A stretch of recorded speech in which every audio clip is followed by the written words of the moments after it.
Bonjour et bienvenue à toi dans cette nouvelle vidéo consacrée au droit des contrats. Aujourd'hui, nous verrons la rupture des négociations. Pour ce faire, nous étudierons la liberté de rupture des négociations, la sanction en cas de faute dans la rupture des négociations, quelques exemples et nous terminerons cette vidéo par un petit QCM issu du manuel 1000 QCM en droit des obligations. Tu es prêt? Alors c'est parti! Pour continuer tes révisions en droit, abonne-toi à ma chaîne YouTube et retrouve-moi aussi sur Instagram et LinkedIn. Et si tu veux progresser encore plus vite, révise avec la collection 1000 QCM sur libredroit.fr. Tout d'abord, le principe de la liberté de rupture des négociations. L'article 1112 du Code civil est très clair. L'initiative, le déroulement et la rupture des négociations précontractuelles sont libres. Ainsi, chacun est libre de contracter ou de ne pas contracter. Attention néanmoins, si un avant-contrat avait été conclu, alors la rupture des négociations peut être plus ou moins stricte, ce qui peut limiter la liberté de négociation. Ensuite, étudions la sanction en cas de faute dans la rupture des négociations. En cas de rupture dite abusive, la responsabilité extra-contractuelle peut être engagée.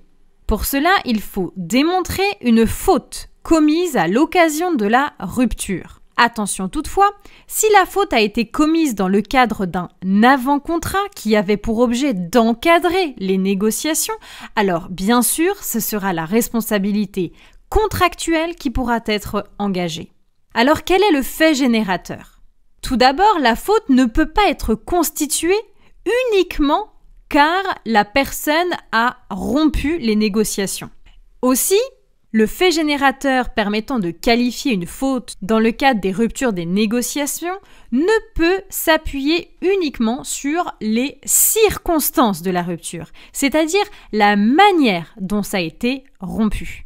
Le préjudice réparable, l'arrêt Manoukian du 26 novembre 2003, nous dit qu'en cas de rupture des négociations, la réparation du préjudice ne peut avoir pour objet ou effet de compenser ni la perte des avantages attendus au contrat, ni la perte de chance de conclure le contrat.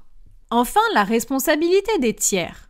C'est l'hypothèse dans laquelle un tiers aurait incité une des parties à rompre les négociations. Ici, on va pouvoir engager la responsabilité extra-contractuelle du tiers. Et c'est l'arrêt Manoukian toujours qui nous dit que le simple fait de contracter, même en connaissance de cause, avec une personne ayant engagé des pourparlers avec un tiers, ne constitue pas en lui-même une faute, sauf intention de nuire ou encore manœuvre frauduleuse. Alors quelques exemples. La faute constitutive d'une rupture abusive, selon la jurisprudence, peut être qualifiée à travers une méthode dite de faisceau d'indices, c'est-à-dire que le juge va s'appuyer sur différents critères afin de pouvoir qualifier si la rupture est abusive ou non.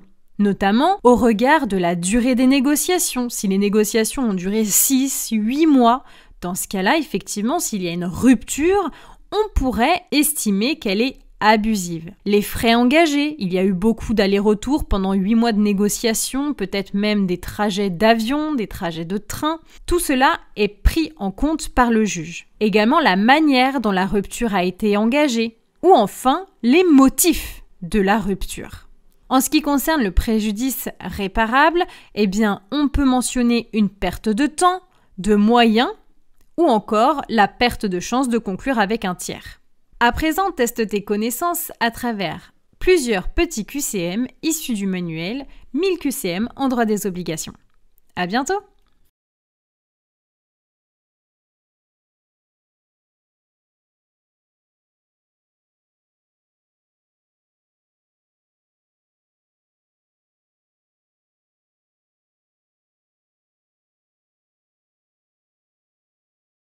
Si cette vidéo t'a plu, pense à la liker et à t'abonner. Et pour continuer tes révisions, va voir la collection 1000 QCM dans ma librairie numérique libredroit.fr.